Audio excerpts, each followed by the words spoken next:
one way I can really explain easily what I'm about to share with you today is through a very simple illustration.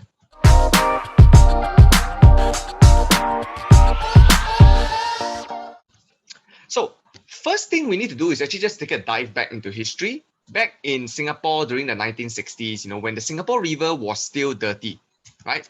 And imagine there were two brothers, Jack and John. They both decided to buy a shop house along Boat Quay at that time.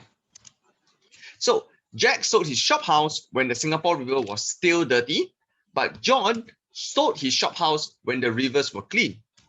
So question is, who do you think made more money? All right, guys, type your answers in the chat. Who do you think made more money?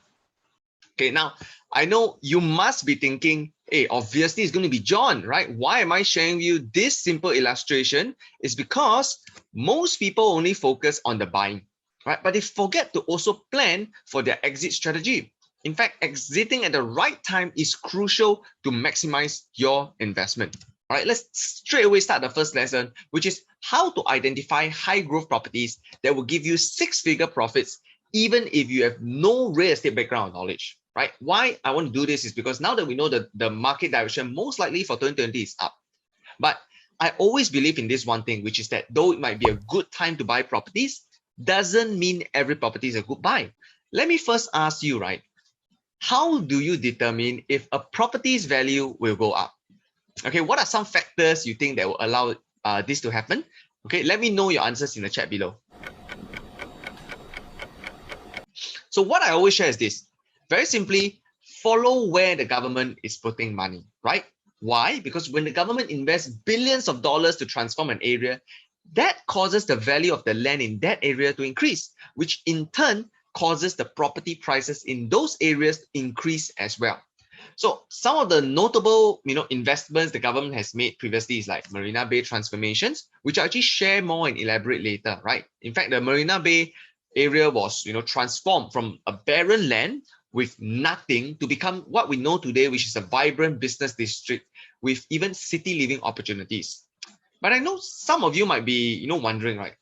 How are we going to know in advance where the government is planning to develop? Because the only way we can really take advantage of this transformation or the investments from the government, we first need to know where are they developing in, and if possible, know in advance, right? So let me share with you what I call the property crystal ball. Singapore government, right, has actually two future planning models. Firstly, we have the concept plan. All right, so this is what actually stipulates the plans over a longer term period, around 40 to 50 years, right? The concept plan is essentially the overarching strategic plan for our nation of Singapore. Secondly, we have the master plan, which actually states the plans in more of a mid-term duration, over 10 to 15 years. All right, so the master plan is actually a more detailed plan, which is revised and updated every 5 years. And for the focus for today's masterclass, we'll be looking at the master plan. So just to share a little bit of history also, in the 1991 concept plan, right, it was proposed to actually decentralize the commercial activity in Singapore into 4 main regional hubs or regional centers, right? So what are these, regional centers? These are basically second-tier commercial zones after the main business district in the central area. So these were like, number one, the Woodlands Regional Center, Jurong Lake District, Seletar Regional Center, and Tampines Regional Center. So these regional centers were supported by their sub-regional and fringe centers to actually bring jobs closer to homes, and these will help to essentially alleviate the congestion in the city center. So just as a recap, right, this was actually backed by the decentralization policy back in 1991. All right, so you can see that Singapore started to trend towards having these regional hubs, which was actually nothing new. We were actually copying or mirroring, right, other gateway cities where activity hubs have sprouted outside of the city centers, such as, in New York, we have Brooklyn, in London, we have the Canary Wharf, in Hong Kong, we have Island East, etc., etc.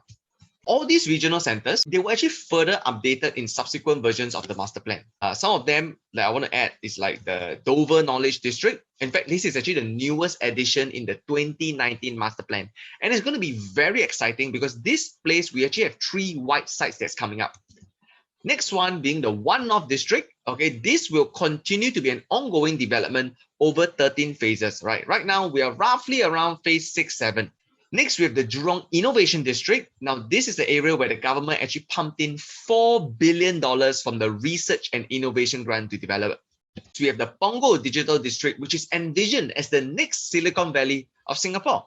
So you can see these regional centers that I just mentioned, right? They were all focused for the next generation of the Singapore economy, which was basically mainly R&D and innovation, right? They were planning for the future of where the Singapore economy is going to.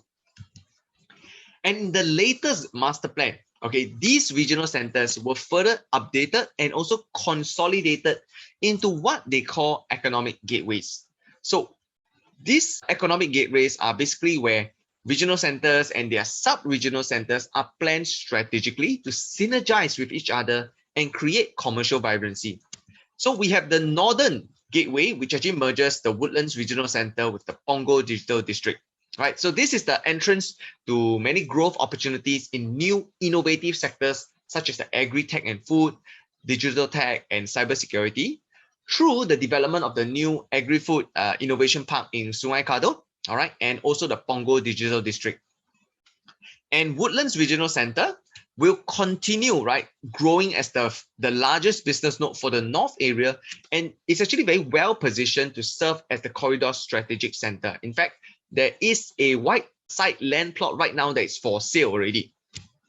The next one would be the central area, right? So this is where they actually merge the Greater Southern Waterfront with the relocation of 4 ports. So this will continue to stand as Singapore's dynamic city center. And when they add in the Greater Southern Waterfront, right, which was actually popularized during the budget 2019, it will further ingrain Singapore as the financial hub of Southeast Asia. On top of that, the 4 ports will be shifted away to free up more land for further redevelopment. Next, we have the Eastern Gateway, which actually merges the Changi East region with the Paya Lebar Air Base. So what it does is it capitalizes on the expansion of the Changi Air Hub, the Changi Gateway, all right? And this will basically help to host aviation-related activities, businesses, tourism, and rely a lot on the air connectivity to the rest of the world, okay? But on top of that, it will also be supported by an innovative lifestyle business cluster comprising of SUTD, Changi Business Park, and the future Changi East Urban District. And lastly, we have the Western Gateway, which actually merges Jurong Lake District with the Jurong Innovation District. And this will be anchored by basically the Jurong Lake District being the largest commercial node outside the CBD. Another nickname for the Jurong Lake District is actually second CBD of Singapore. So these will feature a lot of premier high-tech manufacturing hub areas comprising with the Jurong Innovation District and the surrounding Jurong and Tuas industrial estates. So what the government plans to do is that they want to use the Western Gateway to leverage, right, all the improved transport linkages and Tuas Port marine connectivities to help facilitate the seamless movement of goods and services and people. And remember the 4 ports from the central area, they will be relocated from the central area into the Tuas area as well.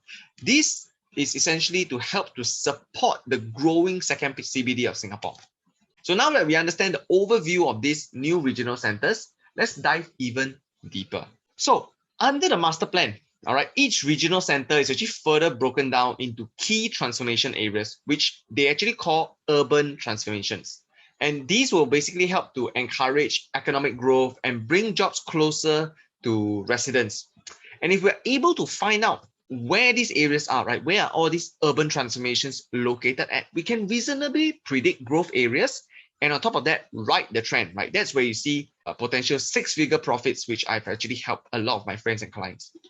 Currently, these are just some of the plans in the master plan, and they can be largely split into 2 categories. First ones being the urban transformations, which are key growth areas that will encourage economic growth and bring jobs and amenities closer to residents. Secondly, we have the regional highlights, which are actually the exact areas within urban transformations that are being developed. So each area that I'm showing you right now has a different entry and exit timeline, which allows me to predictably plan for my clients based on their objectives and investment or own stay time frame.